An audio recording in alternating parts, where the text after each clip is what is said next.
Bonjour et bienvenue investisseurs, investisseuses, je suis Dimitri et aujourd'hui j'avais envie que l'on parle de SCI, Société Civile Immobilière.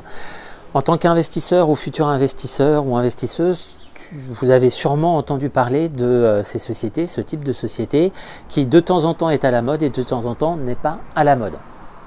Alors, je vois à titre personnel plusieurs intérêts à la SCI. C'est-à-dire que quand on est investisseur, ce qu'il faut, c'est pas suivre les effets de mode, c'est tout simplement savoir à quoi telle ou telle structure va pouvoir m'aider à optimiser mon patrimoine. Alors, je ne vais pas être exhaustif, mais en tout cas, il y a trois éléments qui me semblent importants et qui justifient globalement l'utilisation d'une SCI. Tout d'abord, une répartition d'un patrimoine. C'est-à-dire que la SCI permet par exemple de diviser des biens.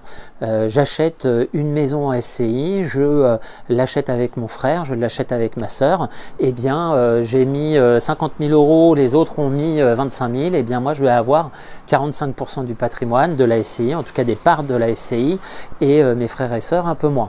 Ou alors il y a la possibilité aussi de répartir le patrimoine avec ses enfants, c'est-à-dire que j'ai acheté une résidence principale, ou en tout cas j'achète des biens immobiliers, et bien je souhaite mettre mes enfants dans cet investissement immobilier. Alors il faut faire attention bien évidemment, si les enfants sont mineurs, il y a des règles spécifiques à respecter, mais globalement je peux transmettre une part de ce patrimoine de façon équitable entre mes enfants. C'est-à-dire que par exemple, je dis n'importe quoi, il y a 1000 parts au niveau de la SCI, et bien j'en donne 200 à un enfant, 200 à un autre enfant, et le reste avec mon épouse ou ma compagne ou mon compagnon, je répartis à 50-50. Donc globalement ça ferait 400 et 400 parts.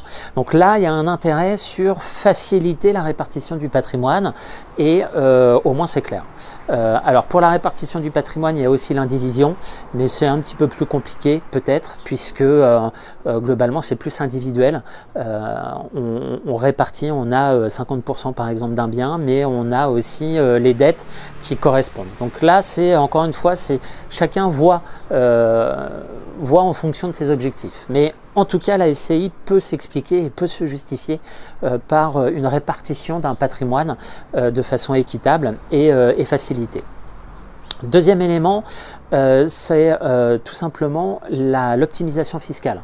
L'optimisation fiscale, la SCI, quand elle est soumise à l'IS, permet d'optimiser fiscalement les acquisitions. C'est-à-dire qu'à titre personnel, par exemple, j'ai acheté 2 appartements dans le cadre d'une SCI soumise à l'IS, ce qui conduit en fait à un impact qui est, si on est soumis à l'IS, eh bien il y a ce qu'on appelle l'amortissement, c'est-à-dire une charge fictive comptable qui correspond en fait à la dégradation du bien. Donc par exemple, un appartement qu'on achète 100 000 €, désolé, je suis en centre-ville, il y avait une moto. Donc un appartement qu'on achète 100 000 €, eh bien on l'amortit sur 30 ans. Donc ça veut dire qu'on a chaque année, l'administration fiscale considère que ce bien, eh bien, baisse en valeur de l'ordre de 3 300 € par an. Donc ça, c'est une charge qui est comptablement prise en considération, et donc là on est dans de l'optimisation fiscale, et donc ça peut servir notamment à cet élément là, c'est-à-dire optimiser fiscalement son patrimoine et réduire au final son imposition, notamment sur les revenus locatifs. Ensuite, troisième point qui peut être lié aussi à de l'optimisation fiscale, c'est tout simplement en cas de succession. C'est-à-dire que le transfert de parts de SCI est moins taxé, notamment en cas de décès, que la transmission directe de biens immobiliers. Et donc là, on est aussi dans de l'optimisation fiscale du patrimoine, notamment après son décès ou la mort d'un parent. Donc voilà ces 3 éléments. Peut-être qu'il y en a d'autres, hein, je ne dis pas le contraire, mais globalement, si vous êtes dans l'un de ces 3 cas, eh bien vous avez intérêt à vous rapprocher de votre expert comptable ou de votre notaire pour voir et préciser l'opportunité de créer une SCI.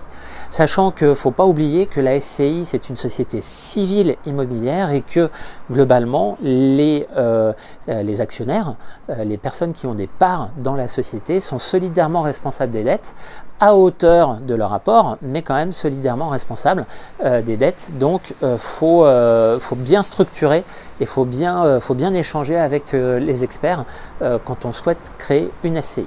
Voilà, donc j'espère que cette vidéo vous a plu. N'hésitez pas, si c'est le cas et que vous avez appris 2 ou 3 choses, à liker la vidéo et à vous abonner. Je vous dis à très bientôt dans une autre vidéo. À bientôt et bonne réflexion.